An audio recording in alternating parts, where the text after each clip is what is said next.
You are listening to Fantha Tracks. Rolling. Don't use any of this. Don't. Okay, carry 3.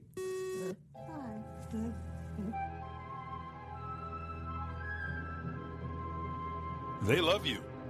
You know. This is Princess Leia Organa. You're listening to Planet Leia. Permission is granted to land on Planet Leia. Brought to you by Fantha Tracks. Here are your hosts, Claire Henry and Johanna Nibielios. Hello, everybody, and welcome to the latest episode of Planet Leia with myself, Claire Henry, and my co-host, Johanna Lindén Nibelius. This episode is going to seem a little bit strange to people because Easter and April seem so far away. Yeah. But I can tell you now, it's like 30 degrees outside, so I'm like melting. Yes, it's about, and ironically here in England, it's about 23, 24 degrees, which is unheard of as well. A lot of stuff has happened between April and now, but we're going to do a roundup and a chat about Star Wars Celebration because we haven't had that opportunity yet to do so because we published our show. Live pod show. Our live podcast show. And then we had our interview with Vivian Lyra Blair, which was so fun to do. But it's still great. I mean, now when you come straight out of Celebration, I know our plan was to let's go and do a show and just talk about everything that happened in Celebration. But now when we are 2 months later, you feel like some of the stuff has stuck and some of it, that happened too. And it is a bit interesting to look back on a retrospective and see with some months between Celebration and now, what is it that we really enjoy the most? Not just because it was such a lovely thing and you're always on the Celebration high from meeting all the people and having all the stuff around you. And it will be interesting. We're going to take a sort of a look at what were our highlights, what stuck. And also a bit about how it holds up against other celebrations. Well, let's get cracking. Let the listeners know, Johanna, how you felt about Celebration as a whole. I mean, it was Celebration, and celebrations are always, as I said, you're on a 4-day high. And I mean, this was the first time we had a 4-day celebration in Europe. You were there. It's so fun. You're so surrounded. And I have to say, my highlight of the whole celebration was the live show that we did there. I had never thought that we would have so many people listening to us, that we would have gotten the reception that we get there. And if I say it myself, we did a pretty good show. Yes. I'm going to say that I feel like I'm still riding on that high from that show. It was incredible. It was just incredible. There, you and I had done our little pre-show discussions, as we usually do, write down a couple of bits and pieces. We had to prepare a presentation this time, so we had maybe done a bit of more. And there we were. We'd done our, got our bones together, the bones of the what we were going to talk about, because we had to, for those who don't know, if you're going to do a podcast at Star Wars Celebration, you have to have a theme on what you're going to talk about. And then you get selected whether you're going to do it or not. And so clearly, Planet Leia, Women of Star Wars, Return of the Jedi, it seemed like a no-brainer, didn't it? It was obvious, but is it now that we admit that, I wrote it the night before the deadline? I was just saying, okay, we need to send something in. Typing. Yeah, this sounds good. Let's send it in.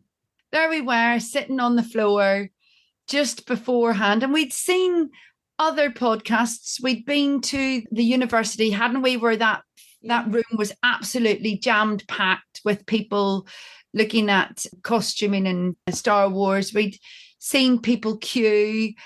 We'd been to see Vivian Lyra Blair at Making Tracks. And, so there we have were. Also seen a few of those up on the fan stages where there weren't that many people listening. We were really thinking about how many, will it be like friends and family? But it turns out you were there, all our listeners, and it was so fun. I mean, now when me and Claire are sitting here talking to each other, it is a really warm memory to remember that, people are listening, and we got some live reactions that we can't get when it's just me and Claire. And I have to think back and like, people actually enjoyed what we were saying. I honestly thought, if I'm perfectly honest, it was just going to be you, me, my husband, my daughter, our friends Andrew, Elsa, and their son, and then a couple of the Fantha Tracks guys. And when we walked in, there was about 10 people waiting. We were just like, oh my goodness, 10 people. This is amazing. 10 people. And you knew us, and you were able to chat to us and stuff. And then when they said they're going to have to open up the doors because we've had to open up a second queue for people to come in, I'm going to say I felt very overwhelmed, but in a nice way. In a really nice way, to know that you guys are out there listening to us and supporting us. And I have to say that it was brilliant the way that we could talk to you about our thoughts. And as you can see, as you saw on the podcast, Johanna and I don't always agree on everything. And that's the way it works for us. So to know that you guys were there supporting us, listening to us, I have to say, though, Paul Naylor and my husband falling asleep was probably not the best publicity for it. But at least they were there. I mean, my husband wasn't even there. So no, exactly. Shame on him. Next time in Japan, he will be there. Absolutely. It was maybe we should do like some merchandise with murder bears. Yes, I think so. I think we need to get like murder bears on it. I think we need to get like a Fantha with a tutu, or a Bantha with a tutu. I tell you what, if you have any ideas about any merch for Planet Leia that you'd like, we're happy to accommodate. Maybe I don't know, Princess Leia or Jess from Endor on a washing line. One of Mummy Ewok holding it up, cleaning it, while there's a fire pit going on. Yeah, I'm watching the fire with like something turning on top of it. Yeah. So that could be quite amusing. Yeah, we're open to all suggestions, and then we shall see what we can do and get the merch up and running, I think. But it was just interesting just to take a look at women in Return of the Jedi, I thought. It was, and I mean, this pod is all about the women and what they've been doing. And I really feel like it's so interesting to make this quite deep dive about all kinds of women. And especially, I would say, with Return of the Jedi, the film is 40 years old. Yeah. We know that how we view women's roles have changed a lot. And we talked about that when we were in relation to Mon Mothma and how people are seeing her now, and we got a bigger understanding of her character compared to in Return of the Jedi when she was just there. So it is interesting to go back, and we have to remember that the franchise that we love so much, it's not new. It's actually quite old, and it is interesting to see what we today in 2023 can see in a film from 1983. Exactly. And the fact that they've taken some of the stories from the old films into a new arc of stories, Andor being one of them, Kenobi being another, it expands everything that we do, doesn't it? 100% up there for both of us is Planet Leia's podcast. We cannot thank you enough, and thank you for listening at all. It's incredible. But there were other things happening at Celebration as well. For example, we didn't get onto the Celebration stage. That will have to wait for a few celebrations, maybe until we are there broadcasting live. I'll do a bit of DJing first, and then we'll go into our podcast. I think we've got a bit of a thing we can get going now, can't we? Absolutely. Hey, it's Alyssa Wong, writer of Dr. Aphra, and you're listening to Fantha Tracks. Let's do shopping highlights. Let's do the shopping. And the highlight for me when shopping comes from my Heroes and Villains Hot Leia backpack. I was a bit, okay, we have to get this out. The selection for female fans wasn't very good this year. No. There was not a lot to choose from, not a lot of T-shirts with women's sizes.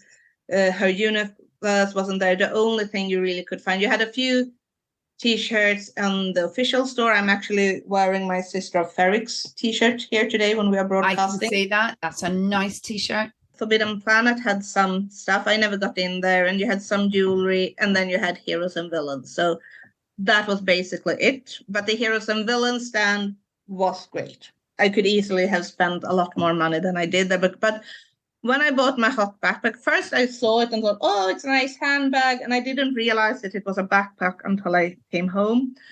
And I think I mentioned this before on the pod. I hate mini backpacks. And now I had stood there with a backpack. But it turned out it has been a really good bag since I got home. And I have used it like when I go by bike, I can have like grocery shopping in my bike basket that I have, and I can have my backpack on the back. And then when I get off, I can wear it. So I will take back that I mentioned that I wasn't happy about it being a backpack, because it has turned out to be a very practical bag. It has already lost its loose tag. So, yes, I have it. I'm not sure if I'm going to play. And that comes into an issue I do have with heroes and villains, that the hardware quality isn't always the best. For the price you pay, I don't think it's the best quality, but you buy it because it's a nice bag. I too went for the heroes and villains, but I didn't buy a bag. I bought a woolly hat and scarf, bubble hat and scarf. And I bought it's like a raglan t-shirt with sort of like rips through it. Looks really, really great. And then I bought the Leia bomber jacket. Absolutely lovely. I wear it all the time. And the funniest thing is people think, oh, that's a really nice jacket. Where did you get that jacket from? Not knowing that it's a Star Wars one. Yeah. Which I then love telling people, oh, I got it at Star Wars Celebration.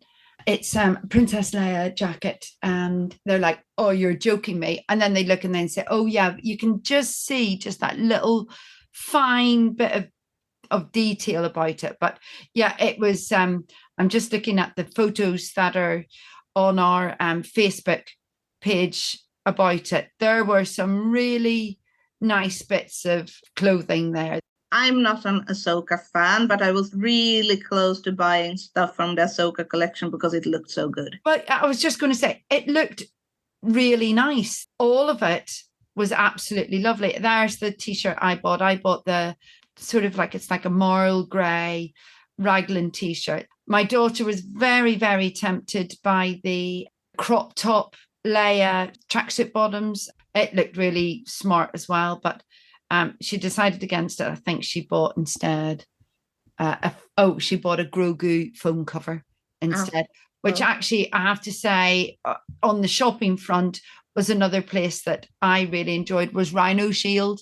I got 2 phone covers there. I got the old Star Wars comic one that I always say, you know, the one that was at the top right-hand bit of the Star Wars comics with Leia and Luke, where Luke looks pretty buff and Leia looks pretty cool and Vader's in the background. So I got that phone cover, and then I got their limited edition black one with silver Star Wars on it. And again, it just looked really nice. I did that one. Where else did you go shopping? I didn't do a lot of shopping because I'm cheap, maybe I didn't have that money. So the main thing was the handbag, and then I picked up a print from the artist Ali from Eric Mail, since he had the 3rd piece of Amidala as Mona Lisa. He had done episode 1 and episode 2 several years ago, and then he has been at a couple of celebrations. Finally, he got the 3rd piece. So I have that one. I haven't put it up yet on my wall, but it's in its tube. So that was my main thing. And that was something when I saw it, I knew I've had it. I've had an empty spot on my wall for that print since I bought the other 2. I've just been waiting, like he has to make a third one. Yeah. Well, I need to frame it and put it up, and I have promised him to send like a photo of my complete collection. Oh, that's awesome. I haven't done it yet. I'm off to a place called Butlins, which is like a holiday camp, is a good way of putting it. But they put on these adult weekends where it's like dance music or, indie music or whatever. So I'm off to see Fatboy Slim DJ. He runs a whole weekend there. And on the Sunday, Fatboy Slim per se wear sort of like Hawaiian garish shirts. So on the Sunday of this event, they call it, pardon the swearing, there's swearing coming up now, Shirt Sunday. You have to wear a Hawaiian type style shirt. And I'm not saying that they are shirts, but they are of the Hawaiian style. I bought myself, in fact, it's the print, which is similar to my phone case, retro Star Wars Hawaiian style shirt for that Sunday. I then bought my husband a shirt as well, which actually suits him really nicely, really slimming on him. When they went out with the Funko Pop lotteries, that you need a lottery, I didn't find any information that they would also have the Loungefly selections and Loungefly handbags and the Funko Pop store. So I never even applied to get into the lottery. I probably wouldn't have won since I didn't win any panels. I didn't even apply. And then you find out, oh, Loungefly is there. And they had some really nice handbags. And I discovered this so late. So when I went there on Monday afternoon, of course, they were sold out. Whereas they had the Princess Leia handbags. And then when I got home, one of the geek stores, the online geek stores that we have in Sweden, had the Amidala handbag, which looks a lot better than the Leia one. And they had it cheaper. And they had it on spring sale, which was if you bought it before the 4th of May.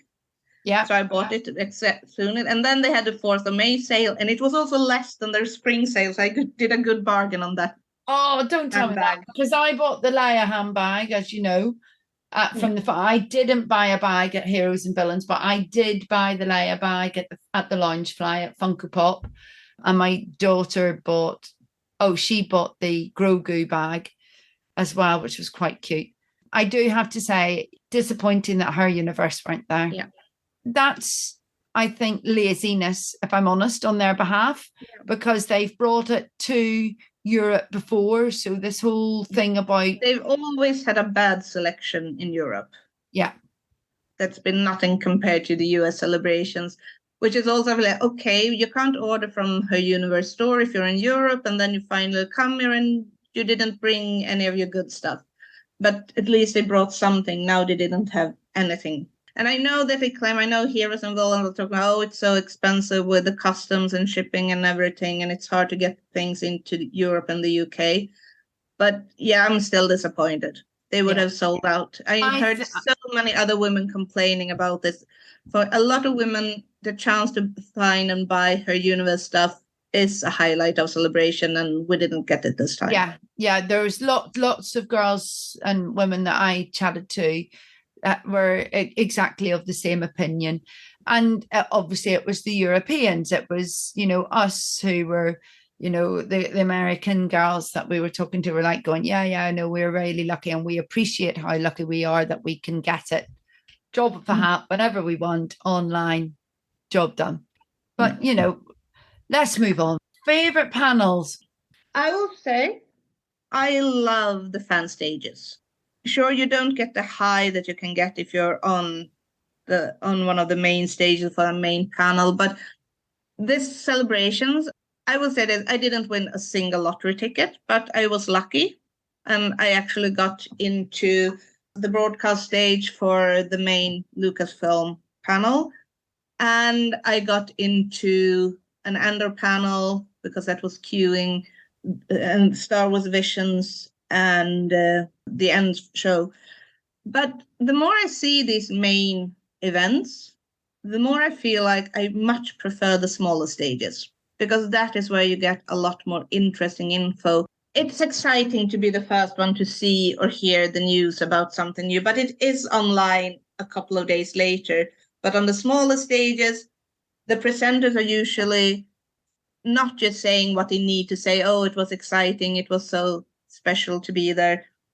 They give a much more broader view, a much more interesting interaction. So I will say that the best events on Celebration are on the smaller stage. And I spent the first day on the main stage or the main stage broadcast, but the best thing for me was the second and third days when I spent my time up on the fan stages.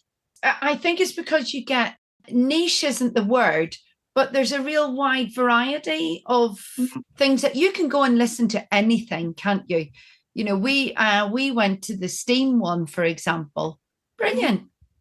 Really interesting. You know, my husband's an engineer, so that's why we went to that one. You know, that was good. I do have to say I was disappointed that the drag did not have drag. I think we need to talk about the Star Wars drag panel. It was one of the best panels, but it was totally mislabeled. When you hear someone having a panel about Star Wars drag, you expect drag queens.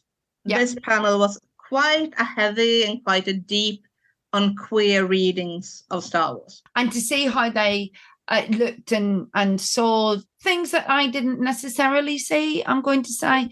But I really thought, and it was sold as Star Wars drag, and I was expecting RuPaul's Drag Race right there.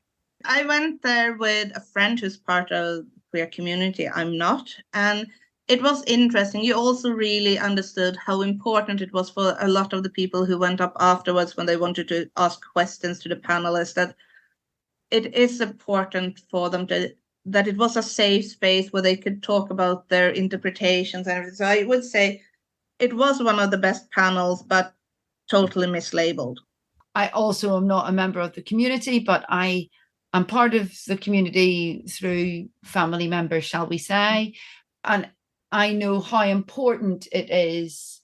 And I would have gone to a panel called Queer Readings of Star Wars because I would have found it just as interesting as Star Wars as a drag, but I would have other expectations going in. The other one, I'm sorry I missed the fashion one, but it clashed with something else and I just couldn't make it. But I would be interested. Everything was at the same time. You had I think it was the drag, you had the fashion, and you had the Return of the Jedi 30th.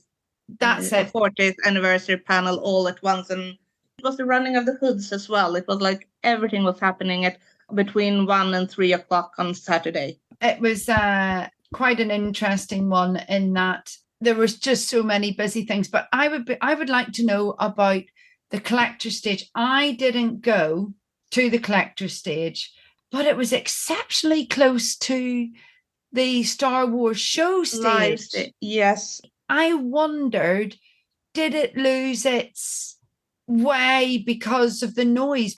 I spent a good bit of time, not on purpose there, but sort of in the background there. So when people had been on the main stage, you knew that they were coming to the live stage. So you knew that they were going to be there, if that makes sense. So I'm wondering whether that was the case.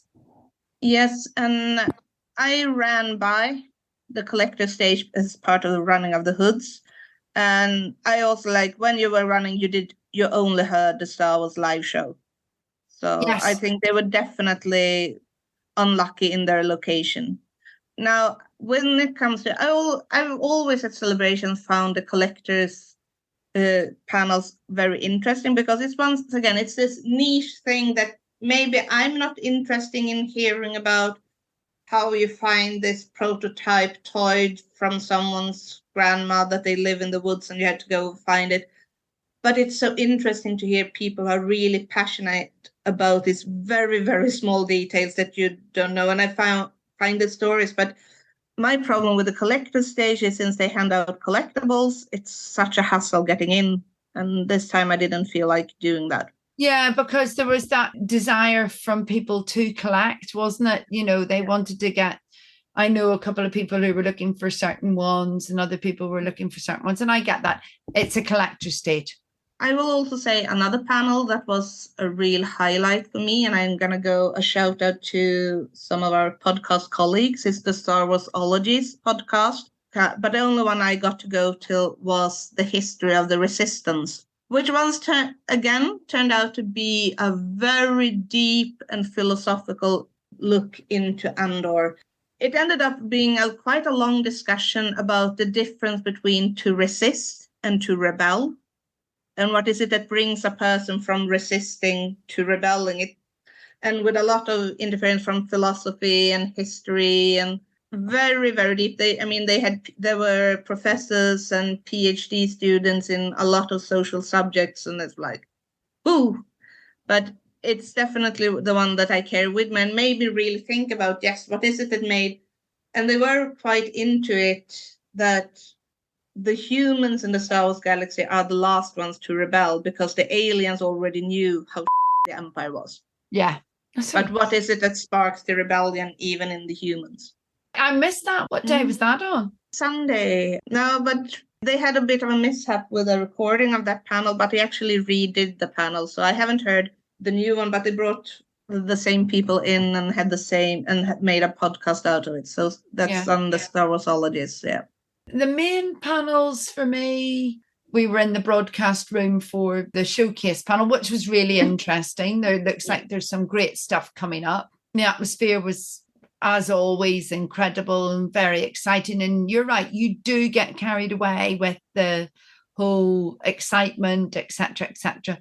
But I felt that they were very well done this time around. I felt that we weren't the second-class citizens, which can happen sometimes in Europe celebrations or other celebrations out of America because the actors and actresses weren't there. That was good. I was disappointed Harrison Ford didn't make it, but it looks to me like he's taking the baton really for Indiana Jones, isn't he? Obviously, for obvious reasons. What I bring with me from the main Lucasfilm showcase panel is that we are in a really interesting time right now as Star Wars fans, because Lucasfilms have no idea in which direction they are going. They're just throwing out, giving a lot of projects to people who are sometimes quite unheard of. They will probably see what works out, what will be good. That's the way they're going to go forward. But right now, you don't have any numbered sequels. They've seen that Andor goes really well. So I think it's quite exciting, really, because I think that we will see some things that won't be that good. But on the other hand, we might get something that's completely out of the blue and fantastic. Yeah. In a way, that's more interesting than a couple of years ago when they would talk about all these new films with fairly well-known directors who were going to helm the projects. And now it's more like, we pick these people, we give them a chance to play in our sandbox, and we will see, can they build a good sandcastle or not? I think that the 3 standalone films that they've announced are exciting, interesting, strange choices, bold moves, could be complete disasters, but if done right, could be absolute hidden gems. I've had this discussion with people who like musical theatre and opera, and I've been in quite a discussion about if we like modern productions or prefer like the old traditional ones. And I'm one who always go for the modern production because I've seen a lot of bad performances. But on the other hand, I don't know what I'm getting if I go to a modern and sometimes I've seen something that's great, something like, okay, what were they thinking? But it's not like, yeah, I could have seen the DVD because they're doing the exact same thing that they've done for all these years. I have to say, I am enjoying the format of the shows. Yeah, the TV shows. I like that format at the minute. Strip feeding you Star Wars over a period of time. Now we have a bit of a break and then we'll be back on the wagon again with Ahsoka, which I wasn't particularly looking forward to. No, I wasn't not looking forward to it, but it wasn't on my radar of something that I was particularly caring about. But it looks good. I haven't watched the whole Clone Wars. I'm not an Ahsoka fan, but of course I'm going to see the series. And to me, it really feels like this is the Thrawn trilogy, but instead of filming it in the 1990s, they are doing it now. So they're throwing Ahsoka in with a mix. I feel that it's probably not going to be even, well, obviously it's not going to be related to the Clone Wars at all, but it will be that with the Star Wars Rebels, which I did watch because Sophie watched it when she was younger, and it was really interesting. I really enjoyed that cartoon or animation, not let's say cartoon, are you? But animation. So I really enjoyed that. So I think that's for me is going to be a good one. For everything in one location, daily news, reviews, interviews, podcasts, video and social media feeds. Bookmark FanthaTracks.com for Star Wars news 24/7, 365.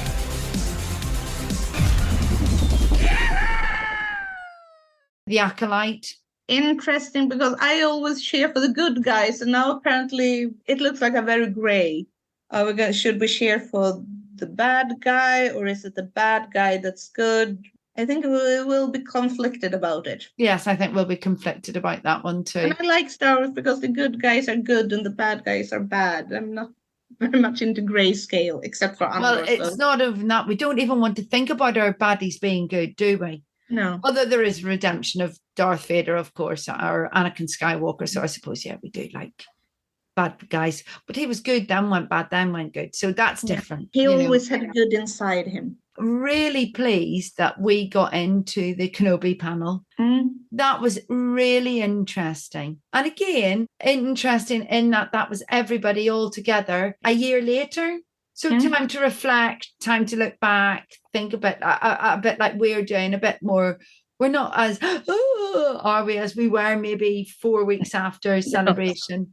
We're quite thoughtful, a bit. I will also say a panel that I ended up by chance, but that totally got me interested in something was the Star Wars Vision 2 panel, because I hadn't planned on going there, but I followed someone, Claire, into the celebration stage because she wanted to have a good seat for the final and ceremonies. I can sit with them. And we came in and saw half the Star Wars Vision 2 panels. And I hadn't seen Star Wars Vision. I knew what it was and that it had gotten mixed reviews depending on which episode, but I found it really interesting. And I have now started to look through all the Star Wars Visions. And I should say this, my husband even likes them. Well, I mean, I have to say the Aardman one. He liked the Aardman one.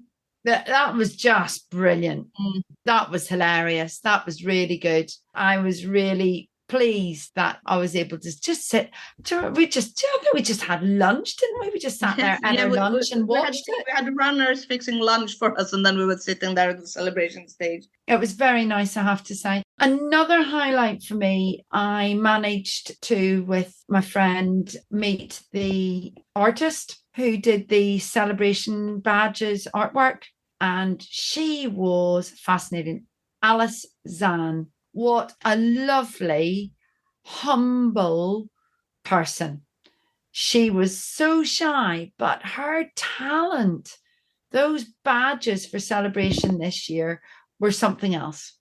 And I got the mini print of the Leia badge, and she signed the print for me and she signed the badge for me. I'm hoping that she'll come onto the podcast one day. She says she's never done a podcast. And she talked to everybody that came and got, her autograph and signed everything. And I think the prints basically all sold out by Saturday lunchtime. Yeah, they were sold out pretty early. Which is testament to how great, her artwork was. But when we're talking about the badges, we have to talk about the whole mess with badges this year. I got my badge in the mail a week after I came home from celebration. I mean, I wasn't the only one. I should say, though, and this really surprised me, I found that the on-site customer service at this celebration was a lot better than at many of the US celebrations. I had no problem walking up showing, you can check my mail, my badge is still in the mail. I need a replacement badge. And they were like, oh, here you are. So maybe I was lucky we met the same person, and she was a wonderful person. And to be honest, people in the UK, it's not like a known thing that they are good with customer service compared to the US, where everything should be so good and everything is so customer friendly. But I found they were much more knowledgeable. I found that US celebration, it feel like they're just throwing in people and they have no clue what they were doing. The people we met, and we went there the day before. Yeah. I have no idea what it was like the day when it opened, when you must have had thousands of people coming in saying they didn't have their badges. But on the day before, they were knowledgeable and they were helpful, and there were no problems at all getting a replacement badge. What we have to say is that, well, you may not have got your badges, but I, on the other hand, got my badges, my lanyards and my T-shirts that I ordered. So whereas you got no badges, I ended up with double the quantity of badges, T-shirts and lanyards than I had ordered. And my husband said to me, you've ordered them twice. And I said, I have not ordered them twice. I did not. So I ended up with 8 adult weekend passes and 4 children's passes. Yeah. And lots of lanyards and lots of T-shirts. I mentioned it to them at the customer service. And again, they said, gosh, we're terribly sorry about that. I said, no, it's fine. But what do you want me to do with them? And they just said, keep them. So I did. This is the one problem with bringing a US company over to Europe and the UK. It was obvious. There were some people in the UK who didn't get their badges, but it was obvious that they had no clue that since Brexit, the shipping times and the times in customs between the UK and the rest of the Europe is long. It takes time. They sent them out way too late, but before Brexit, it would probably have worked out. Could have been Brexit. They seem to be a bit late in the day with everything. Yeah, they were too late, definitely. I think that's more what it was. I don't think Brexit held them back. I don't think they actually had their act together, if I'm perfectly honest. They hadn't got their shipping details and everything like that. And I know that there were people from England working behind the stages or behind the scenes. I knew a couple of people from England who were doing things like there was a guy that we knew that was on the main celebration stage. We knew that Level Up Leroy was one of the DJs for the stage. Mark Newbold from Panther Tracks, he was running the podcast stage. But on the main, the European representation was poor. Oh, I mean, when I was at the stages where you had presentation, like on the broadcast stage or the main stage, I heard more shout-outs to Australia than to any other European countries. Like, wow. Are there anyone from Australia here? And like, yeah, but I never heard them shout out, are there anyone from France, Spain, Germany? It was like only shout-outs to US and Australia, coming from all over Europe as fans. And you hear all these languages around you. And it's like, but I think they are in the US. It was a bit US-centric for something that was in London or in Europe, to be fair. So, that was a bit of a disappointment. But on the main, it was probably one of the better run. And I'm going to say it ran pretty smoothly for me and you, in spite of your tickets not being delivered. Yeah. Now, I would say this is probably my favorite European celebration. Better than Essen? There wasn't that much in Essen, really, except hanging out with people, which is a big part of celebration. But this one really brought in the new things, the news. You had all the major things. And even if I'm not most interested in, you get a hype because you realize this is not the leftovers from the US table. This was Lucasfilm showing up what they are going to do in the future.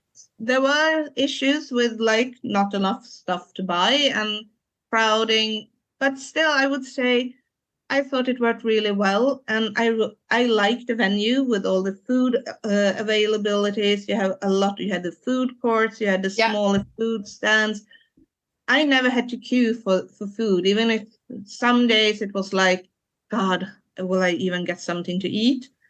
But you could always find a food stall. And where there were queues, they were very efficient. So this was a venue that was really used to huge crowds of people. Oh, yeah. I mean, the XL do so many shows a year. It's a well-honed machine. It even got turned into our makeshift COVID hospital during COVID, but was never used, thankfully. They have MCM there. The following week, I was talking to some guys who were in our hotel. They had Excel on their high-vis jackets, and this was on the Tuesday after celebration. And the Star Wars celebration stuff had already gone on the Monday night by midnight, and they went in at midnight to do Pokemon. It was the World Pokemon Convention. Good venue, good service, and it was great fun. The lack of food on Saturday was a bit, because that's the one thing with the Excel. It's not a lot around it. And on Saturday, all the hotel restaurants ran out of food, basically. Yeah. If you wanted something to eat, you had to wait 2 hours for like a frozen pizza. But that's not up to the venue. But if there was, it was like, hello, don't you know that right now there are like 30,000 hungry nerds coming for you. Well, they didn't. That's No. the thing. So my friend is the general manager of the Crown Plaza beside the XL. I was at a wedding with him the week before, and they only found out that it was Star Wars Celebration a couple of weeks before. And I mean, the pub where we spent most of our evening, which is the only pub that is available on that side of the XL, they ran out of beer. Hi, everyone. This is Misty Roses, and you are listening to Fantha Tracks. I have spoken. Highlights outside of Celebration, Cards Against Star Wars. My husband bought me this for Christmas. If anybody has played Cards Against Humanity, and if you've looked at my Instagram, we decided that at night, before we went to bed, we would have a couple of drinks, something to eat, and then we would play Cards Against Star Wars. Oh, my dear goodness gracious me. If you are any way offended, don't like swearing or anything a little bit risky, don't buy this game. If you have a filthy And don't mind, play it with too young children or teenagers. oh, you have to play it with teenagers. They were so embarrassed. That is why you have to play it with them. 100%. These are life lessons, Johanna, that our children have to learn. They loved it. The thing was, Johanna, that they actually knew a lot more of the terminology than the adults sitting at the table did. We were all secretly going to Google and checking out some of the terminology, and they already knew it. Sophie turned around to me at one point. She went, Mum, do you not know what that means? No. She whispered it in my ear, and I went, how do you know that? And she was like, it's just one of those things, Mum. Just get with the program. Brilliant game. If you're easily offended, don't like swearing, don't play the game. If you have a really twisted, warped sense of humor, play this game. It is absolutely, completely left field. That would be a good way of describing it, wouldn't it, Johanna? Oh, yes. But yeah, we're coming around. The best thing with Celebration is the fans. Many of them I haven't met since the last Celebration in 2016. Yeah. Now, 7 years later, it's just a huge reunion with all your friends and just Star Wars family. Oh, it was great. I went to the Cantina concert with Ash. That was excellent. There was Blues Harvest. That was another highlight for me out of Celebration. Marcus absolutely loved it. But then we like Ash because they're a homegrown band from Northern Ireland, 10 miles down the road from where I live. Really enjoyed that concert. Absolutely superb. And then I went to Bunta Eve down in Canary Wharf. Had a good old chat and a natter with lots of people I just hadn't seen for a long time. Stood on the stage, did a bit of podcasting for Fantha Tracks on there. That was really good fun. I really, really enjoyed that. But yeah, all in all for me, I thoroughly enjoyed it. From the minute it started, the anticipation of going down, meeting everybody at the booth, not just Planet Leia fans, but Fantha Tracks fans coming up to say hello and have a chat and everything. It was great. I have to say a shout out to my friend Vicky. I hadn't seen for years, way before COVID, and I got to hang about with her for a day. And I also had the great pleasure of being able to share a Celebration with one of my oldest friends and my oldest Star Wars friend who has never been to a Celebration. And maybe I should say that one of those extra badges went to her because she would never have gone there herself. Yeah. It was so fun going with her because we bonded through Star Wars, being like the two Star Wars nerds in our town. We found each other online, even though we had even played in the same football team for like a few years. Great. Yes, so we have give her a shout out. What's her name? Her name is Malin Emilsson and she lives in London. So it's like, yeah, come over. We can have fun. We can be nerds again. So that was really great and something I haven't done because she's part of my original Star Wars family, but she's not part of the Celebration family. But now I could hang around with her. And do you think she'll come to another Celebration now? It's not her kind of fandom, but she enjoyed herself and we enjoyed meeting and talking with each other. I'm really pleased that the next Celebration is not in America. I find that really a fascinating choice. I'm not sure. I'm hoping that I'm going to get to Japan, but it also ties in with my daughter's exams. She will be doing her, I don't know what they called in Sweden, but they're GCSEs over here.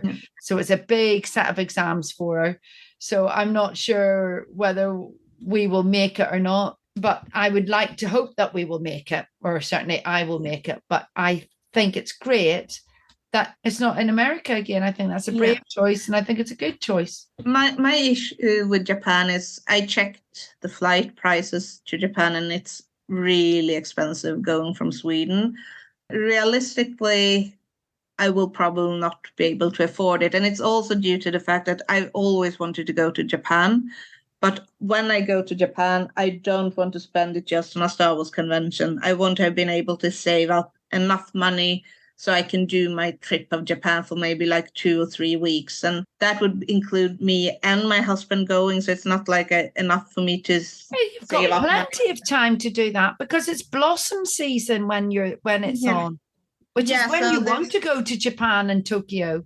Together with all the other, including the Japanese tourists. We'll see what happens. If it's anything like when we did the Los Angeles one, we did it for 3 weeks. The nerds all had gone by the second day after, and there was no nerds there in the 10 days leading up to it. I used to do that in the US as well, that we used to go on a road trip for a week after the first 1 week celebration when it's been in LA or Orlando doing the parts and stuff, and then celebration, and then you go on a holiday for the rest of the week. But I also want to be like, I don't want to like give myself any false hope that yes, I will go to the next celebration. It's better like, yay, I will manage to go to the new celebration. Well, now that I will not be going to the Star Wars hotel. I was so sad for you when I heard that they are closing. Oh, God, it was absolutely gutting. I had saved up from the minute they announced that they were doing it. I'd saved up and I said, right, I'm going to go for my 50th birthday. That is going to be my 50th birthday treat. My husband, myself and my daughter, and we'll do that. And then we'll do Disney, etc., etc. And we had it all booked. I'm going to give a special shout out to Hank from Outer Rim. Absolutely fantastic. So when they announced that the Star Wars hotel was closing down on the 30th of September, Hank was able to sort out my refund because we couldn't go before the 30th. Anybody who was booked after the 30th of September had the option to rebook for a date before then, but we couldn't do it because I'm working, I'm a teacher, etc., etc. And we had our summer holidays and everything booked, and we were tied down to the flights that we'd paid for. So they were all given the opportunity to rebook and then have 50% off. Whereas those who couldn't do it got 50% off their stay in Disney. So we're still going to Disney. I'll still get to Galaxy's Edge, but not into the hotel. And I'm staying there for 50% off. Winner, winner. It's sad, but, you know, hey-ho, these things happen. It was interesting to see that they are closing down. I mean, the prices, obviously. It was a ridiculous price. I had saved up for it. Before anybody says you got it for free, you did this, you did that, I did not. And the minute that they announced it, I started saving. But if you're taking it on a bigger scale, I mean, it is interesting that it was, even for Star Wars fans, it was too expensive. I mean, we're talking about how the prices of Celebration is just going up with the ticket prices and the hotel prices. And it seems, as long as there is demand, people will pay the price. I mean, the VIP tickets sell out in seconds. And now even the regular tickets sell out so fast. But apparently the Galaxy's Edge, that is where you find the upper limit for what a Star Wars fan is willing to pay. I'm thinking we will see some kind of return, but possibly just as a regular hotel and without interaction. The hotel's not big enough. It was really, really, really exclusive in the sense that it was small and niche. Unless they build a massive extension on it, I don't think we'll see it open in any form. Let's just say this year's celebration was immense for us as a podcast, as a pair, reaching out to fans who clearly like what we do. For that, we just can't thank everybody enough, can we? No, we can't. And in that way, it's a bit of a new stage on my celebration journey. I mean, I started out like this wide-eyed. It was a new thing. I've never even been to a huge convention before landing on Celebration 3. Then I've been there as a fan for so much. And it's like I was there a lot with the costume clubs, doing the costume club things. And now I'm here with Fantha Tracks. It's interesting to see how my enjoyment of Celebration definitely changes because I have had different focuses on when I've been there. And I met new friends throughout this. I still have some of mine. It was really fun. I have to give a shout out to my friend Seb, who wasn't at the celebration, but he had actually sent me merch through a friend of his who was there, and like, Johanna, are you at the Ender panel? Yes, I am. Well, I have a friend on Ender panel. Can you meet up? She has stuff for you. Brilliant. And that's what it's about too, isn't it? 7 degrees of separation, but we're all together. Well, I hope that you've enjoyed our ramblings about celebration. We will be back. Midsummer will be our next show. And then it's time to start thinking more about what's happening in the autumn with Ahsoka and things like that, maybe. Yeah, we'll be coming up with some interesting themes. If there's anything that on a female slant that you want us to talk about, let us know. We've got a couple of things up our sleeve which we find interesting, and hopefully you'll find interesting too. For now, I'm going to sign off, and I'm going to leave it to Johanna to say the end blurb. I believe it's your turn, isn't it? We enjoy doing this for you, but also remember to tune in to Good Morning Tatooine live Sunday evenings at 9 p.m. UK, 4 p.m. Eastern and 1 p.m. Pacific on Facebook, YouTube, Twitch, and check out our Fanta Tracks Radio Friday night rotation every Friday at 7 p.m. UK for new episodes of the Fanta from Down Under, Planet Leia, Does It Planet This, Start Your Engines, Collecting Cracks, Cannon Fodder, and special episodes of Making Cracks. And every Tuesday at 7 p.m. UK time for your weekly episode of Making Cracks. Thank you ever so much for listening to Planet Leia. And as always, we love you. We love you. You know. Coming up next on Fantha Tracks Radio, it's Making Tracks.